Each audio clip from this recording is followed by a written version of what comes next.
Yo, foreigner, you crazy for this one. Yeah, that thing I'm jab riding when I'm left hooking. Fiends say they love me cause they know I keep that sack moving. Sad to say, but this the life that I have grew in. I had to hustle, skipping class, man, I was true in. I can flip some packs and Welcome to the Bucket Discussions podcast, where we go beyond the stat sheet. We go beyond the narrative. The best damn sports show on YouTube. It's your boy, 1/3 of the Bucket Discussions podcast, Taj James, a.k.a. Trench Montana, a.k.a. TJ. I'm going to pass it to my amazing partners, man. It was good with it. It's your boy, Dr. James, you know what I'm saying?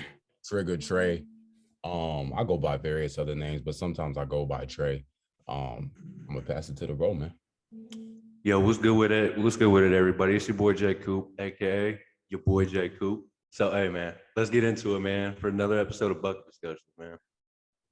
Yes, sir. Hey, this is a special show, man. We got a lot to talk about. I feel like this has been building up all week, man, because all the different moves that's been being made at the trade deadline has just been kind of just like, we've just been excited to get on here and talk, man. Like, pre-show, we was just chopping it up about all the different trades and stuff that happened, all the stuff that we even missed in the news cycle. So this is going to be a crazy one, man. But obviously, I think y'all know where we have to start. James Harden was basically swapped for Ben Simmons from Brooklyn. But not only that, there was also some other players that was involved in this trade. And there's 2 first-round picks that the Brooklyn Nets received. So the Brooklyn Nets received Ben Simmons, Seth Curry, Andre Drummond, and 2 first-round picks, while the Philadelphia 76ers received Paul Millsap and James Harden. So I'm going to ask you guys, who won this trade and why?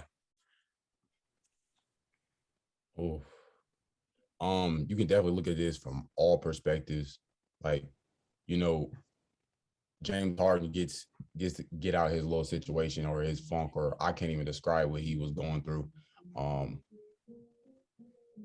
He gets out of that situation. Let me just say that. And of course, the Nets get rid of him. You know what I'm saying? They get rid of a kind of like a overly stacked super team that wasn't functioning well. Like we said earlier, prior to recording, man, they played 16 games together. He already wants out. So at this point, I guess no harm done. You know what I'm saying? You get rid of James Harden.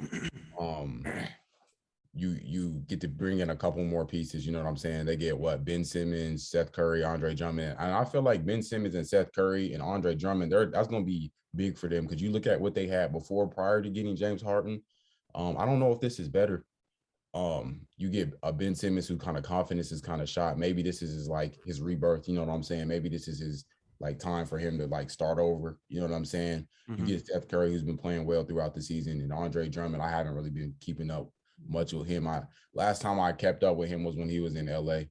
He wasn't doing too great. He wasn't doing too hot. But then again, he played with LeBron, and we see a lot of players not do too hot when they play with him.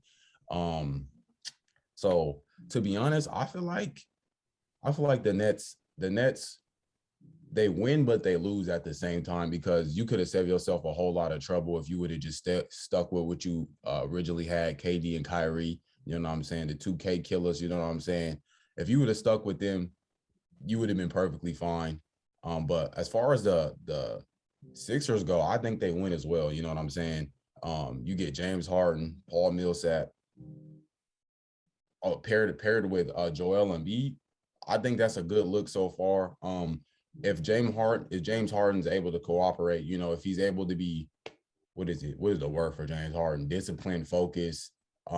Just if he's able to put his head down and hoop, Engage. That's the word you're looking for. Engage, bro. Engage. If he's able to do that, you have a really good chance of doing a lot more than what you did. A lot more than what you were able to do before. You know what I'm saying?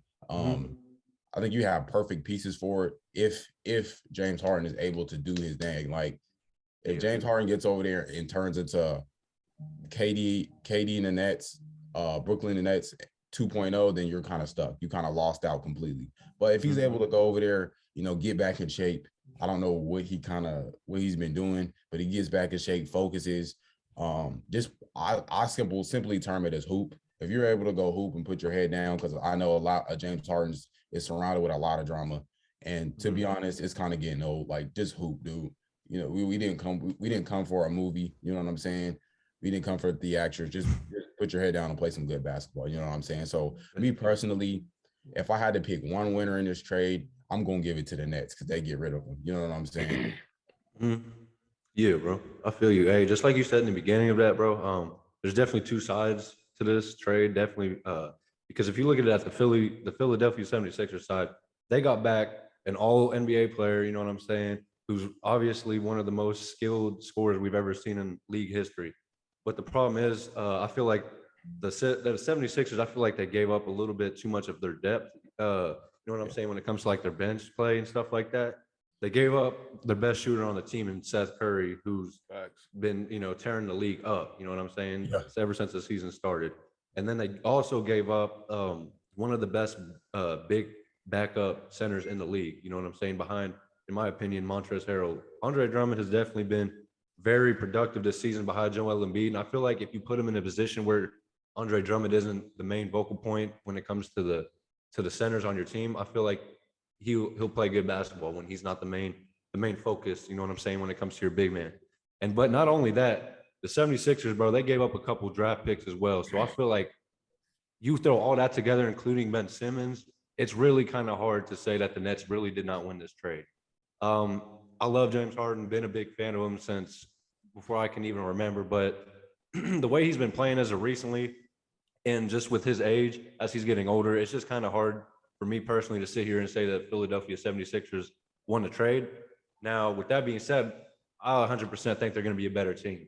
You know what I'm saying? Ben Simmons has been out the whole year. He hasn't even been able to play.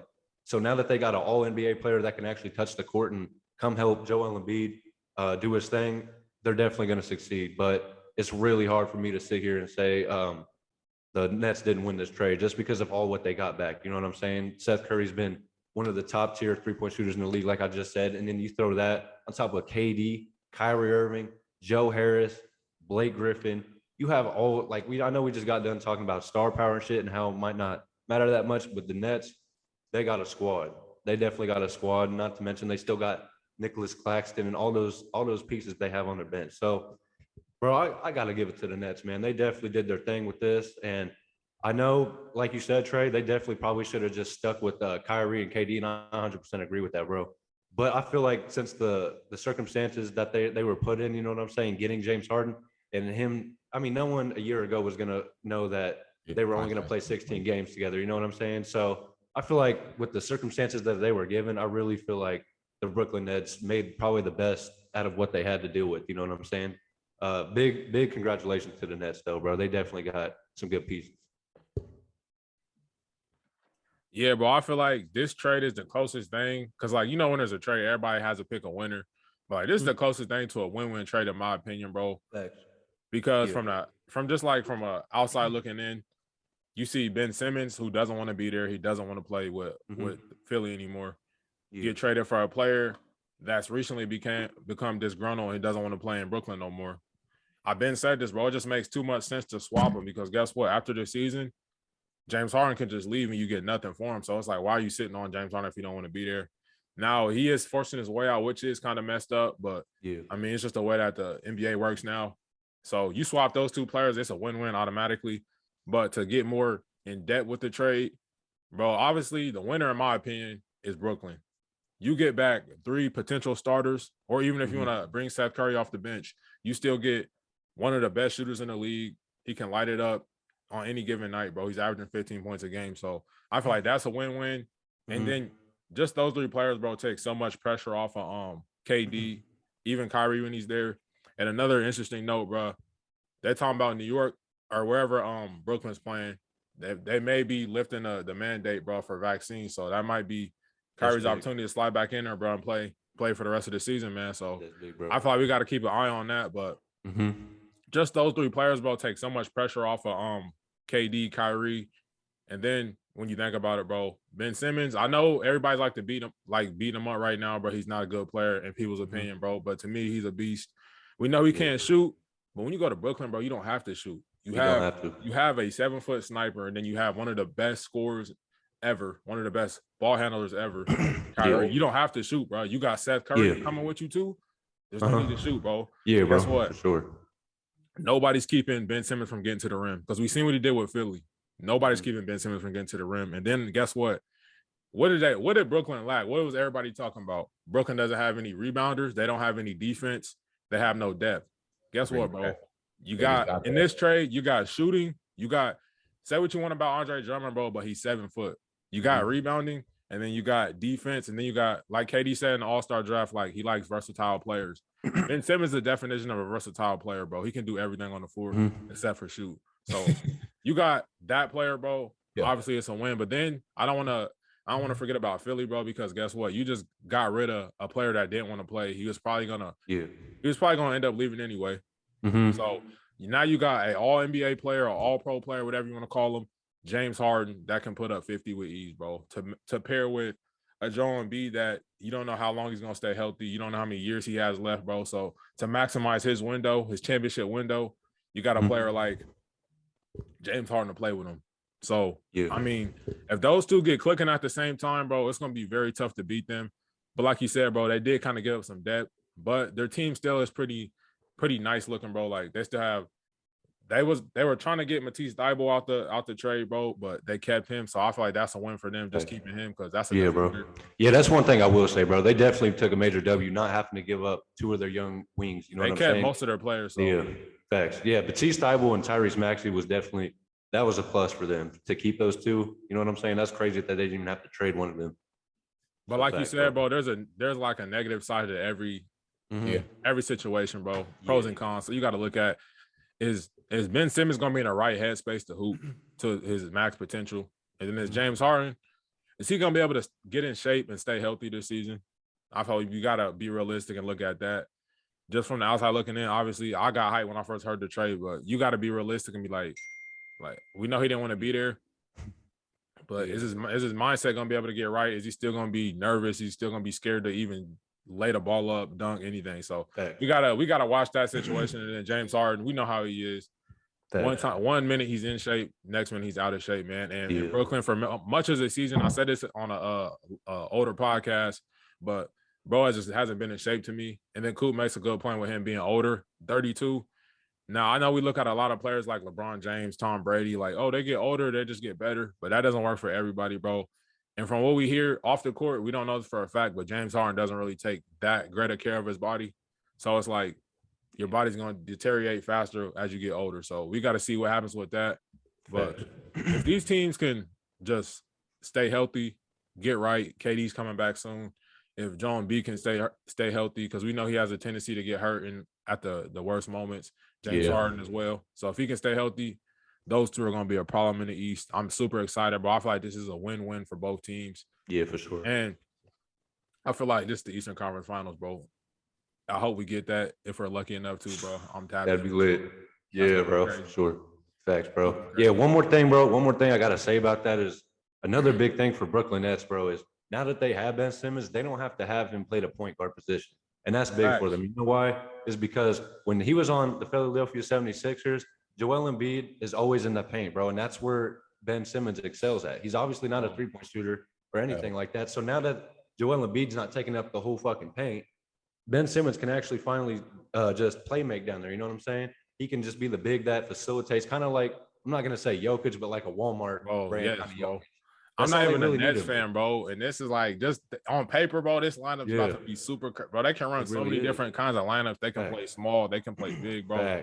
You put Ben Simmons at power forward, bro. He's 6'10". You got KD. We know KD can get 50, bro. Super easy with his eyes closed. And then Kyrie, bro. Hey, yeah, bro. No, I'm not gonna go crazy, bro. But that team's super. That's super. It crazy, is. Bro. It is. And I know we just got done talking about like a bunch of good names don't really make a good team, but you got to think about that's it, bro. A solid team. Yeah, bro. That's what I'm saying. Ben Simmons, he fits perfectly with this roster. You have nothing but shooters around you, bro. Patty Mills, bro. I totally forgot about Patty Mills. He has been on a tear this season. Bro, this might be Patty Mills' best individual season he's had in his whole career. Patty coming off. Yeah, that's what I'm saying. And now that's crazy. Even if they don't have Kyrie, you still have a starter caliber type of point guard in Patty Mills, who has been shooting lights out, bro. I think he's shooting like 44% from the 3-point line this season. So, bro, I think this is a perfect situation if you're a Nets fan. Hey, and the big winner in this trade, bro, is the NBA. Yeah, NBA fans, for sure. bro. We get to see. Facts. Oh, I said we had James Harden that didn't want to be there, and we had Ben Simmons that Mhm. didn't even play, bro. So we're missing out on that type of talent, bro. Yeah. Now we get to see them in action, bro. So this is gonna be crazy, bro. I'm excited for the playoffs. Just the second half of the season, bro. Like For sure, bro. it's It's gonna be lit. so And nuts, if you're an old head, man, I'm sure you glad you get to see a sort of a super team disassemble, bro. I know how they feel about the super team. So I think it's a win-win for everybody, man. But I guess you still lose in a sense. There's always a negative side. That's why I said we do have to be realistic and look at the negative side. Like, you know, those players got traded for a reason. So let's look at that side, man. But speaking of super teams, bro, I'm glad you brought that up, man, because is this the end of super teams as we know it, bro? Like we said, we had several different teams that are examples for failed super teams, bro. Like, is James Harden being traded the signaling the end of super teams, bro? Like we said, we got Russ got traded to LA. That's a failure for sure. I feel like the last great super team we seen was probably Golden State, and I really don't know if you can call that a super team too much. It was a super team, but the way that it was built was different than a lot of other super teams, bro. So it's like super teams usually we just trading and getting all these great players on one team. We're not even thinking about the fit. We're not thinking about the chemistry. We're gutting our roster. Yeah, I feel like the Nets were definitely just kind of treading water at this point until they made that swap. So they finally have a team. The Lakers, like we've seen, bro, they're desperate. When you build a super team, bro, you're depleting all your assets. We're talking about trading a pick from 2027, bro. It's 2022. That's 5 years. A player that's probably in high school or middle school right now, bro. That's nuts. So the fact that you're even thinking about depleting your roster that far in advance, bro, makes no sense. So I feel like we just have enough evidence to show us that super teams are not worth it, bro. What are y'all thoughts? Is this the end of super teams as we know it? I feel like there's a lot to touch on when answering this question. First, when you talk about like the Golden State Warriors situation, I feel like our situation was a little different because all we did was pick up one player. I would call that a perfect situation. Anomaly. Yeah, you pick up one player and then it's just like, man, this is a super team. But to be honest, all the players that we have on our squad were drafted, homegrown style squad, bro. We all drafted those. We drafted a lot of those cats people are calling the all-stars, Clay, Curry, Dre, like a lot of those cats, even the bench. I'm not saying we drafted the whole bench, but like even the bench, we had a strong bench that we traded. We let go a lot of players at that time. So we kind of had to rebuild. But even with that, we really added one player. You know what I'm saying? So I feel like that's just one anomaly when you're talking about the perfect super team. But honestly, I don't know for sure, but it seems to be like a pivotal moment in the super team era. And super team era. You know what I'm saying? It seems to be a pivotal moment for people to open their eyes and see, man, this is not what it's chalked up to be. Like even other organizations, like, damn, I can add one or two pieces. I'm not going to go hand pick a couple pieces and throw them together for a quick fix. Man, maybe if I draft this cat, he does well. We train him here. We develop his skills. We develop him and hone him and build pieces around him. That's a much more better team than just going to go pick up a couple pieces before a trade deadline or off season. We make a couple phone calls and say, hey, let's get this cat over here. We'll hoop. You know what I'm saying? So I think I want to say it is, but then again, you never know. You know what I'm saying? You have people in the NBA like a James Harden who are willing to just go hop on any team that looks hot. You got people in the NBA like a LeBron James. It seems like the Jameses just don't know what's going on, but LeBron James that will go hop on a team that's hot. You know what I'm saying? He will do that. Not saying that, not knowing if he's interested in doing that now, but if you throw a perfect team at LeBron, I feel like he go. You know what I'm saying? So I feel like it is kind of like a pivotal moment for it, but to say this is the end, I don't think it's the absolute end, but I think it's a pivotal moment in the super team era in the NBA. Yeah, for sure, bro. It's definitely an iffy moment for the super teams. But as for the Golden State Warriors, like you all was talking about, honestly, bro, they definitely still a super team. The motherfuckers went 72-10 one season, so that's crazy. And they had 4 or 5 all-stars in the team at one time. That's wild. But they got like 3 all-stars right now. Stacked Yeah, they ass got team. yeah, that is a stacked ass Hey, team. watch ain't it? out, bro. Watch He out. said, "Watch out." No, but no, for real though, the Warriors, bro, they definitely was a super team. But the thing is about them is they was a more respectable super team because, like you guys said, they kind of built everything around them, but then they went and picked up KD, which was like one piece. But for these other super teams, bro, I don't think it's necessarily over, but I hope it. You feel me? Because Yeah, I'm yeah. sick and tired of all these dudes fucking just thinking a whole bunch of all stars, all NBA players, Hall of Famers can just come together on one team like it's an all-star game and just, coast through the season. That shit's corny as fuck to me. That shit, I'm sorry, dog. But I hope this shit's over because it's just the easy way out. You feel me? I feel like players should, kind of like resort to that duo type of mentality where like I might go team up with this other star and maybe me and him could ended up winning this championship. You feel me? I feel like that duo kind of mentality is just better for the league overall. That's the bro. key, bro. Facts, balance, bro. Balance is for sure, bro. Just because I just feel like it balances the league, and right now, as where the league is right now after this trade, I feel like it's definitely going in the right direction. You feel me? Because ever since James Harden went to the Brooklyn Nets, everyone was like, "Well, fuck." Now there's no one else that can even compete with these dudes. You feel me? But now that shit's over, I hope it stays like this, man, because we got a lot of competitors in the Eastern Conference right now. You got the Milwaukee Bucks, the Miami Heat, who people are really sleeping on. I feel like, bro, Kyle Lowry was definitely one of the best pickups for them over the offseason. So the way the league is constructed right now after this trade, bro, I hope the super teams are done because that shit's annoying. I'm sorry, but it is. That's real talk though, bro. Because I feel like I like to kind of dumb stuff down to like pick up.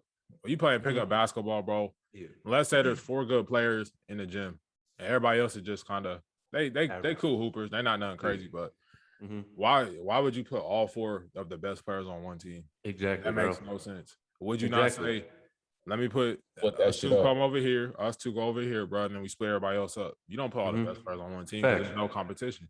Facts, bro. Or even with the like tall and short players, like you got 4 tall players over here, you got 4 small players. Like that's just fucked up. You know what I'm saying? Put all the small players on one side, and I just feel like it makes it overall competitive. I feel like it just makes the product itself overall better for everyone around it. Like, what's the fun in that? What's the fun of you being on the team where it's like you playing with a whole bunch of 7-footers and you beating up on some 6-footers, bro? Like that shit there ain't no fun in that for you. You know what I'm saying? Like I don't understand it personally. And like Coop brought up duos, and I said that was key because if you look back at the last like 2, 3, 4 NBA champions, bro. First off, we had Kawhi win it, and he didn't really have like another superstar with him, but the team was built around him.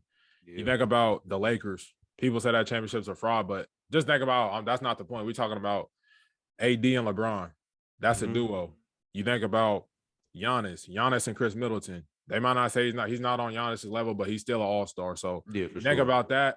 The duos around the league, you can look everywhere. There's duos. PG Kawhi, James Harden, James Harden, Joel Embiid, Jimmy Butler, Kyle Lowry. You can throw Bam in there too. You know what I'm saying? You got Nuggets. That's what I'm saying. Jokic, you got a whole bunch of duos, bro.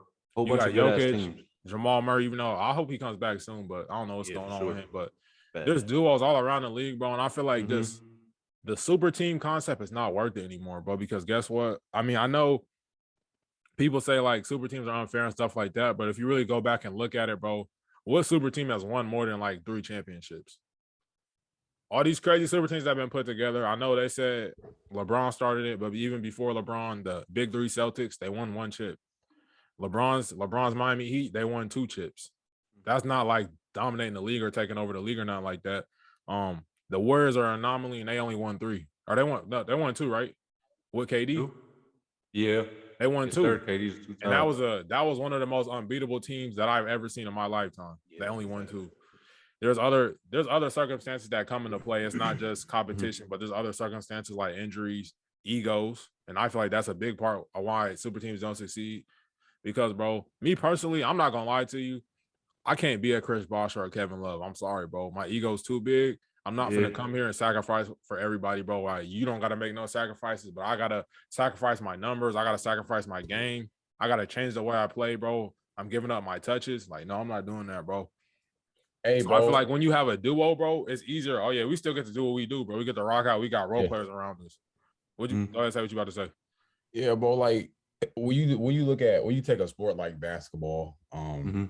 you obviously have a lot of egos, even from the smallest cats on the bench. You know what I'm saying? Because at one point in time, everybody was the best in their city that's in the league. Everybody was the best from here. They was the best high school player. They had people riding them from middle school all the way up to college. You know what I'm saying? So once they get to the league, hey, ego is a challenge to deal with, bro. So when you got these top players playing together, bro, when you try to throw 4 of them on a team, and let's be honest, bro, you seen what it is when you play with cats on the team. Like, you can even talk about a local run when you talked about having 4 of the best players. You see what it is? They're like, bro, move. Let me get this. Pass me the rock. Everybody looking for the rock. You know what I'm saying? So when you that duo look, when you can get just let your boy, oh yeah, I'm getting off. Oh, let me swing it to him. They pressing me. Oh, let me swing it back to him. We both gonna do our thing. You know what I'm saying? Even the greatest teams that aren't super teams, we're all comprised of duos, bro. You know what I'm saying? Like that's just a good look for the NBA. It's fairness in the NBA. And to be honest, it's a lot better to watch. You know what I'm saying? It's a lot better to watch. Yeah, makes it more desirable for sure. Because the games, when we talk about the Golden State and Cleveland era with LeBron and Kyrie, when they was going back and forth, that was some games to watch, bro. You know what I'm saying? That was some good shit to watch. You know what I'm saying? A lot of passion in it, bro. Aggressive. You got Kyrie going at Curry, he cooking him. You know what I'm saying? It was some good shit to watch, bro, in my opinion. Facts. Big facts, man. Yeah, bro, but just as a fan of the game, just like when I think about like just watching players, bro, like playoffs, when I talk about basketball, bro, like watching KD last year, bro, just go out there and leave it all on the line. No excuses, no nothing. We out here just hooping. That's what I think about, bro. KD putting up 50 on the Bucks, even though he lost, bro. That's basketball to me, bro. But just stacking the whole roster, stacking. That's not basketball to me, bro. And like we said, super teams, it costs too much, bro. I feel like it's kind of cliche, but you're kind of selling your soul, bro, to win a championship. And it's like you're depleting all your assets. You're trading this, you're trading this pick, you're trading that, and you have no bench. It's not a good concept. It's not a great way to build a team, bro. And I feel like this is the end of super teams, bro, because it would be idiotic for any GM, any player watching, just for example, the Lakers try to build a super team. The Nets, how they just traded James Harden out of there. I feel like it would be idiotic for anybody to try to repeat that process and think them building a super team is going to help them win championships, bro. And then, like, I feel like you got to be realistic and just look back. We're just going to talk about from the 2000s. What super team has won more than 2 championships? At the end of the day, bro, it's going to be a lot of fractured egos. It's going to be a lot of injuries. It's going to be a lot of headache, a lot of stress, and a lot of expectations, bro. Because as soon as you put that super team together, bro, they didn't even have one practice yet. And you like, oh, they're going to win 5 championships. No, bro. It's not worth it. It's not worth it. You got the Stephen A. Smiths of the world. They're going to win 10. They're going to win it all. They're not going to lose a game. Stop it. It's not worth it, bro. I promise you it's not. So I feel like, I really hope it's the end, bro, because, like, obviously I want to see basketball. When I was younger, I went more for the entertainment aspect. But now, bro, I really want to see entertainment, but I also want to see basketball at the end of the day, bro. So I hope this is the end, man. I think it's the end. All right, man. Now tell me about a little, you know what I'm saying? Tell me about, we seen a lot of moves February 18th. That's the trade deadline. We seen a lot of moves on this crazy day. Yeah, it was a crazy day. I ain't gonna lie. I came home from class and, like, I ain't really been on my phone all day, because when you're in class, go ahead, put it away, because you get sent out. But so I checked my phone. I'm like, what? I'm seeing all these trades. First trade was the Blockbuster trade. You know, of course, James Harden spoke on that. But we didn't really get to talk on these little underrated trades that make teams go ear to hear. You know what I'm saying? Yeah. So tell me, what's an underrated trade? You know, what's the best underrated trade that kind of flew under the radar? What was on the deadline? What's the best trade in y'all opinion? You know what I'm saying? An underrated trade that most people aren't paying attention to. It didn't catch big headlines, but then again, it's still a good trade. You know what I'm saying? Hey, bro, off the rip, bro, I definitely gotta slide with one of the more underrated trades in my personal opinion. I think Dante DiVincenzo was definitely a good pickup for the Sacramento Kings. You talk about a player who can do a little bit of everything. He can go and guard the opposite team's best player, and he can come down and check up a couple of threes and probably hit him for you. You know what I'm saying? Dante DiVincenzo is one of those players where it's kind of like it's a low risk, but it's a high reward type player. And honestly, I'm surprised that the Bucks gave him up for what they did. But then again, yeah, they kind of are. But on the other side of that, another trade I was going to talk about actually was the Milwaukee Bucks grabbing Serge Ibaka, bro. That was a tongue twister. But yeah, grabbing Serge Ibaka, bro, that was a good pickup for them, especially considering that Brook Lopez is going to be out for the foreseeable future. Who knows how long he's going to be out, but that's definitely a good pickup. He's an all NBA defender. You know what I'm saying? He's just won a championship about 2 years. I'm surprised y'all gave him up, bro. I ain't gonna lie. Yeah, facts, bro. I feel like the only reason we did was just to save some money this summer. You know what I'm saying? I think it saves us an extra like $9 million. But other than that, bro, I feel like Dante DiVincenzo was definitely a good pickup for the Sacramento Kings, especially after losing Buddy Hield, who was one of their best three-point shooters, and also who can go out there and play some defense when he wants to. Don't get it twisted. Buddy Hield is not a defender, but when he wants to play defense, he can. But another trade I had in mind was also Derek White to the Celtics. I don't know how many Celtic fans are out there. I know a couple, you know what I'm saying? But I feel like that was a good pickup for y'all. The Celtics in the month of February, I believe, are like, 11 and 2 or 3? I don't even know, bro. I don't know the record, but I know they have been on a tear as of recent. And I think they're like top 5 in defensive rating and top 5 in just scoring so far within the month of February. So adding Derek White, who provides all of that, who provides defense, who provides playmaking, who provides a little bit of three-point shooting, that's a little iffy. I feel like that was a perfect pickup for the Celtics, especially considering what they had to give up in who was it, Josh Richardson? Yeah, y'all didn't lose shit. So yeah, that was a good pickup, bro. I feel like Dante DiVincenzo is definitely the main vocal point, at least for me personally. So I'd pay attention to that one, man. Man, my favorite move from the trade deadline was Trez Harrell, low-key one of my favorite players in the league.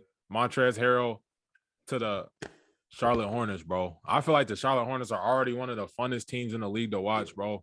So you add Trez Harrell, bro, somebody that just brings it. Yeah, just brings so much energy, bro. He's on the boards, and he's undersized, bro, but he's steady down there, bro, grabbing boards. Yeah, and bro, he played defense. He's just a all-around fun player to have on your team, bro. And I feel like that's going to be a super fun move for them to make, bro. And I feel like they're not necessarily a championship team, bro, but that's just my favorite move. For a championship team, my favorite move is Aaron Holiday to the Phoenix Suns, bro. The Suns' chemistry is so insane to me, bro. Like, I'm not going to lie, I was hating on the team. I didn't really think they were that good. Even when they got CP3, bro, I didn't think they was going to really make any noise in the West. But now, bro, I feel like they're proving me wrong, bro. Proving a lot of people wrong, because after they made it to the finals last year, people are saying that was just a fluke. But then they come back this year, bro. 41-9 or something crazy like that, bro. So I feel like them adding Aaron Holiday is just another ball handler to come in, give CP some rest, give Campaign some rest, bro. So that's an underrated move to me, bro. So yeah, I'm about to go rock out with those two. Big fact. I feel like y'all rocked out with a lot of the trades, man. I'm just gonna touch with the one I like, man. I like when you come from winning a championship, bro. You're often expected, like, unless you're one of those teams, like, oh, we want a back-to-back, we want a back-to-back, double ring them up. You know what I'm saying? But for the Milwaukee Bucks, man, you talked about this earlier, bro.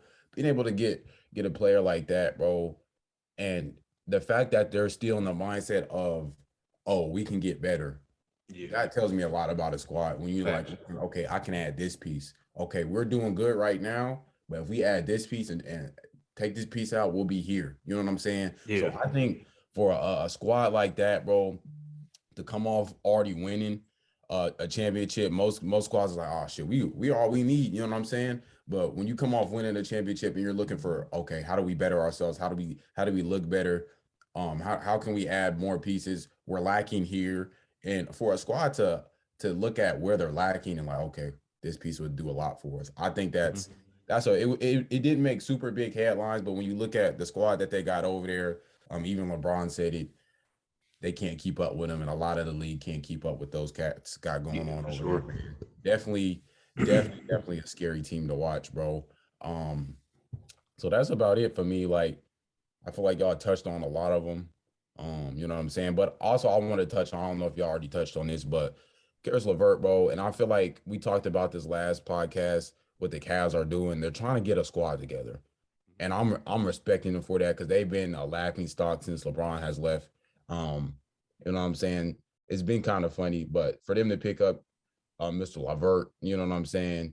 Mhm. I feel like that's a good trade for them. You know what I'm saying? That's a good pickup for them. Considering where they're coming from, bro, they're building some solid pieces. You know what I'm saying? They're kind of getting their. All right, man. So of course, Karis LeVert was a good pick for them, man. Good pickup for Cleveland Cavaliers. I like the moves that they're making and the progress they're making to getting themselves to be not necessarily a contender, but at least a respectable team or respectable organization in the NBA. You know what I'm saying? Because for the longest they've been struggling. So I think that was a very good underrated move. An underrated pickup for them that didn't make the biggest headlines, you know what I'm saying? So shout out to them boys over there. For sure, bro. And especially for what they had to give up. Ricky Rubio, who just had a season-ending injury, they really didn't have to give up shit for him. So that was definitely a good pickup, bro. Yeah, bro. It seems like he's improving the chemistry, the energy. The players are happy to have him. So I feel like it's just a win-win, all-around good move for the Cavs, man. So yeah, for sure. And he's from there too. So that makes he it is? more lit. Yeah, so that makes it a little bit more lit. you know that. You learn something new every day, man. Shout out to Hell Karis yeah. LeVert, though. I Fact. think they just beat the Indiana Pacers last night, too, bro. So that's kind of crazy. Oh shit. Yeah, bro. They doing Hey, their Dak. thing. Shout out to the Cleveland Cavaliers, man. Yeah, for sure. All-star games in Cleveland, so they kind of having a great year. Yeah, for sure, man. I got some shit to look forward to now. For sure, man. Thank you for tuning in. This has been another installment of the Bucket Discussions podcast, the best damn sports show on YouTube, man. Thank you for tuning in with us this week. We out. Peace. Yes, Like sir. I'm Conan, kind of with both hands. Switch the flow like it was broken. I'm on the road, man. Making plays just like DeRozan. I shoot my shot, and that shit wetter than the ocean. I brag a lot, but with the winning.